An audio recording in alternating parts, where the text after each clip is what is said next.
Hello, everyone. I want to read a pretty good little bit in one chapter of Exodus 8. I don't know if I've ever heard it preached before um, in church, but this is during the time that Moses and Aaron was asking for Pharaoh to let the people go, and he kept playing tricks on them with one thing and another. And chapter 8 says, excuse me, and the Lord spake unto Moses, go unto Pharaoh and say unto him, thus saith the Lord, let my people go, that they may serve me. And if thou refuse to let them go, behold, I will smite the border with frogs. And the river shall bring forth the frogs abundantly, which shall go up and come into thy house, and into thy bedchamber, and upon thy bed, and in the house of thy servants, and upon thy people, and into thine ovens and thy kneading troughs. And the Lord's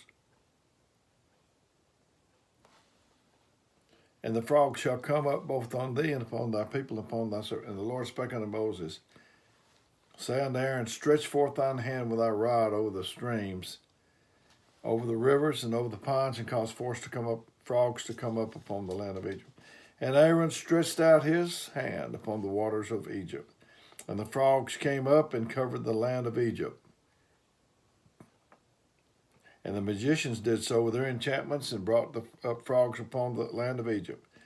And Pharaoh called for Moses and Aaron, and said, Intreat the Lord, that he may take away the frogs from me and from my people, and I will let the people go, that they may sacrifice unto the Lord. And Moses said unto Pharaoh, glory over me. When shall I entreat for thee and thy people and thy servants, and for thy people, to destroy the frogs from thee and thy houses, that they may remain in the river only? When shall I do this, Pharaoh?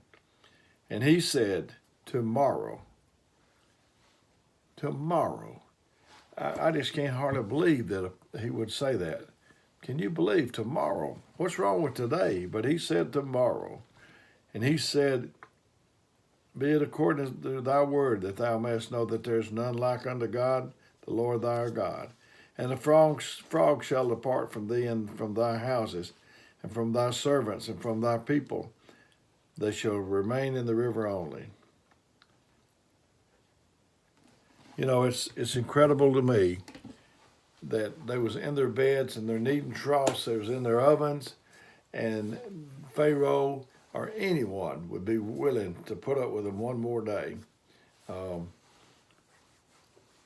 Lost people, they're willing to go to bed tonight, lost, and go to bed with the frogs, and go to bed with sin, and that is incredible to me. And us that's got salvation, knowing what we know what to do, and we're willing to go lay down tonight with that knowledge of what we need to do, and say that we'll do it tomorrow. I heard a story about a man. He went to a restaurant that sold frog legs, and he asked this man, said, could you use any more frogs if I had some to sell you? And the man said, oh yeah, I sure could. And he said, how many frogs you got? And the man said, I've got millions of them. They croak and holler and keep me up all night long. And he said, they made a deal.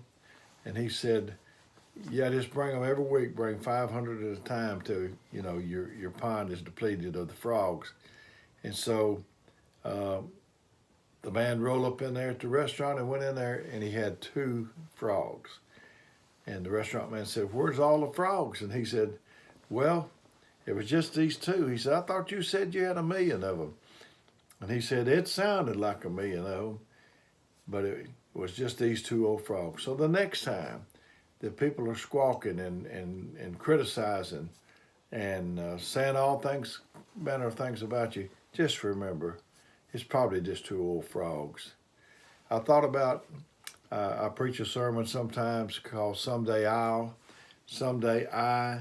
apostrophe LL, I'll, or Someday ISLE, someday I'll. You can get marooned on someday I'll. Someday I'm going to do this. Tomorrow I'm going to do that. And you don't never make it off of that island. You've got to do something. If you keep thinking what you've always been thinking, you'll keep doing what you've always been doing. If you keep doing what you've always been doing, you'll keep getting what you've always been getting. So you got to start where you're thinking to get something different. Yet thou lack one thing. You lack one thing, and then you're going to wait till tomorrow to do it. You ought to refuse to live one more day like you've been living. And some people will only think about it. Good intentions don't get you. The torment, hell is going to be full of people that had good intentions. So take those intentions. Let's take those intentions that we have and start today and not tomorrow, because we don't know if we'll even get it tomorrow. So may God bless you. It's my prayer.